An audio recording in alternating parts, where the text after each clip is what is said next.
Part two. I ain't gonna lie to y'all. I was hella nervous about speaking my truth. I feared judgment. But then I thought about it. I was like, man, fuck these folks. This possibly could help somebody gain the courage to speak their truth too. Straight up. Now, I just want to touch bases on some of the things I said. Because initially, I was like, the need for acceptance, the need for approval, to be deemed as cool, and have a sense of belonging was the initial reason why I started, these self-sabotaging behaviors. Or started, drinking and smoking and all that anyway. Which was true, but there's one traumatic experience that I will never forget, and it happened when I was a kid, and I got hit by a car when I was 10, right? This happened in 1997, September. This is around the time Princess Diana had died or whatever. Yeah. I got in a car accident. I was on my bike, and I got hit by a car. It happened on a Wednesday. I was leaving my homeboy house, I remember, and I rode my bike to the store. And I don't remember anything after that. I woke up on a Friday, and, I was wondering why I was in hospital. I didn't know what happened. And, my mama told me what happened, and my grandma. And, I get up and go use the bathroom. Because when I came to, it was a lot of people in the room or whatever. They was like, oh, he's awake. So I go to the bathroom, and, I'm in all types of pain. And as soon as I get in the bathroom, the first thing I do is look at my reflection. And when I looked at my reflection, my bad, because I get choked up about it. I looked at my reflection, and my spirit instantly died. Yeah. Because I could see the changes in my appearance. So, instantly I developed self-esteem issues. Instantly. Yep. And I knew I was going to get picked on. I was going to be talked about. And it happened. Yeah. And a little bit down the line, people was laughing about the accident or whatever. Which I thought was just crazy. But yeah, that whole experience started everything. Yeah. That's when I started rebelling. That's when I started feeling like nobody loved me, that I was unworthy, that nobody was proud of me or anything like that. I already felt, like I was walking on eggshells, When you get told you got to be quiet and don't say nothing and stuff like that from your parents and stuff, like, and not able to, express your feelings because you feel like it gets ignored. Yeah, that's how I felt. I feel like you're going to get in trouble all the time.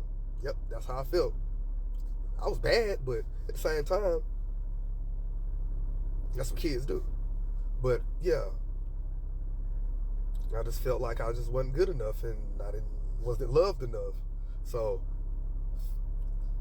factor that into dealing with getting hit by a car and having self-esteem issues after that, and then get a little bit older and start going through, a little bit more challenging things, and, start to feel your emotions and stuff more.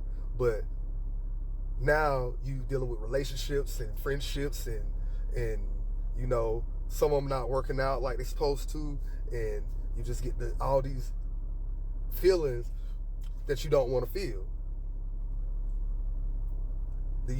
Of the hurt and, sorrow, and, the different emotions. So when I discovered drinking, Didn't like it at first. Thought it was nasty. But then I was talking to some girl, I forgot. I was like 16.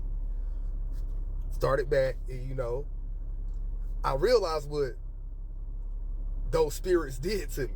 You know what I'm saying? How it transformed me into, I felt like I was somebody cool. I thought, I could talk like I wanted to talk, because I've always had communication issues. Like, I couldn't convey my messages that I wanted to say in the correct way, like, or just anything, like, and that goes from, having to be quiet or don't say nothing. Like, that stuff affected me. And I felt like somebody going to be mad at me all the time. And that goes to say that when you don't heal those traumas early on, they echo into your adulthood, which that did. You know what I'm saying? All of that. And I didn't have no coping mechanism at the time. None at all. Except for alcohol. Yep. And smoking weed.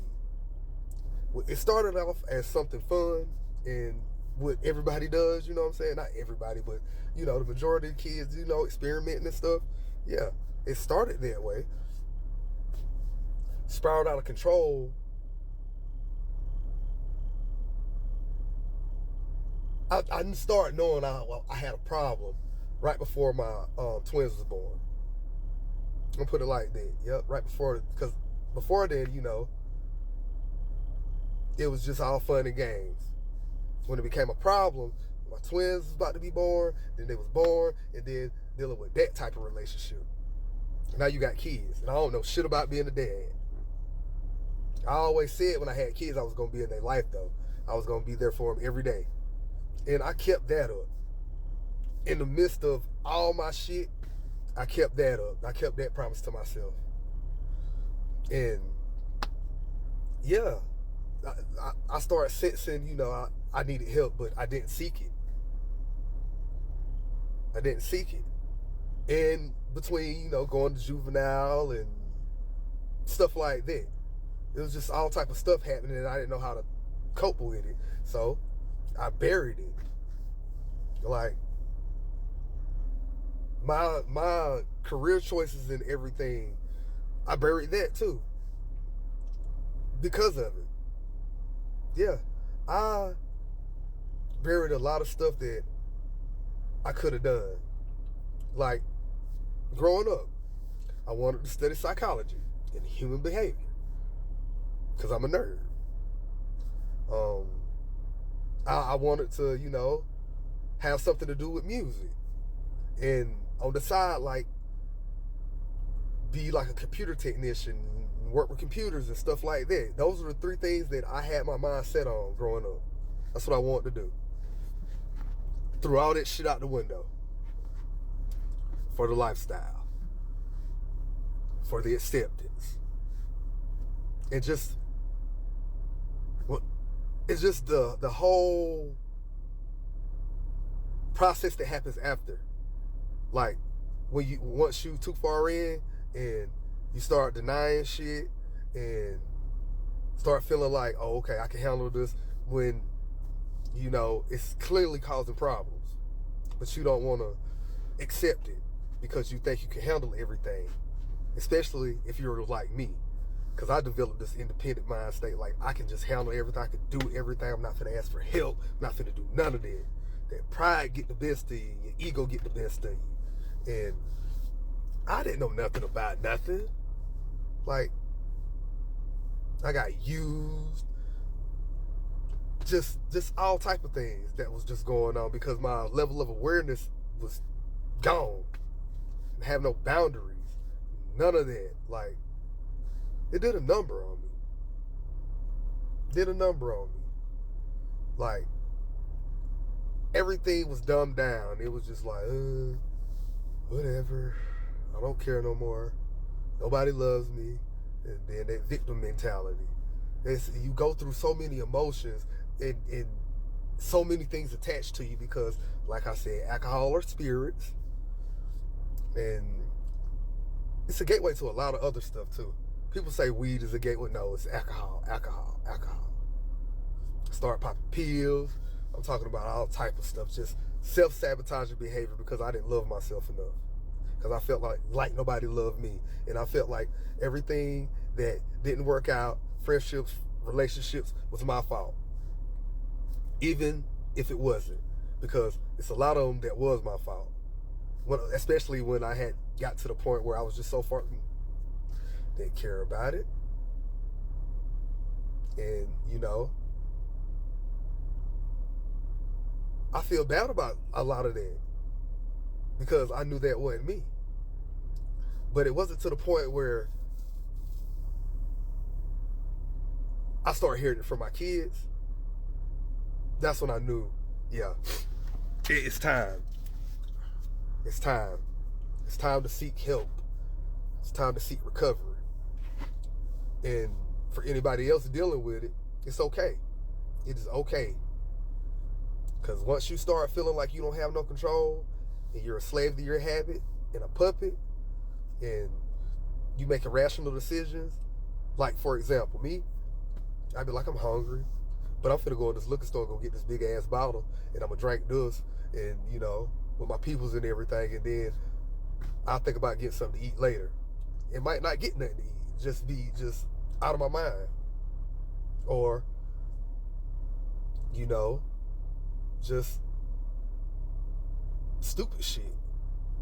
Like, cause once you don't create no boundaries and, you know, those old traumatic experiences, they develop into other experiences and other traits.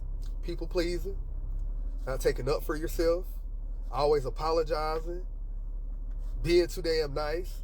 Like, I went through all that shit. All those personality traits. And it happens unconsciously. Yep. Especially that people pleasing. Yeah. Because, like, when you feel unworthy and feel like nobody sees you, that's what happens. So, yeah, I developed all of that. And I had to break away from it. Because, you know,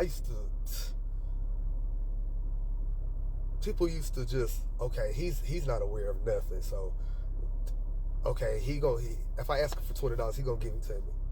And he's, you know, non-confrontational anyway. People know that about me. I don't like conflict or anything like that.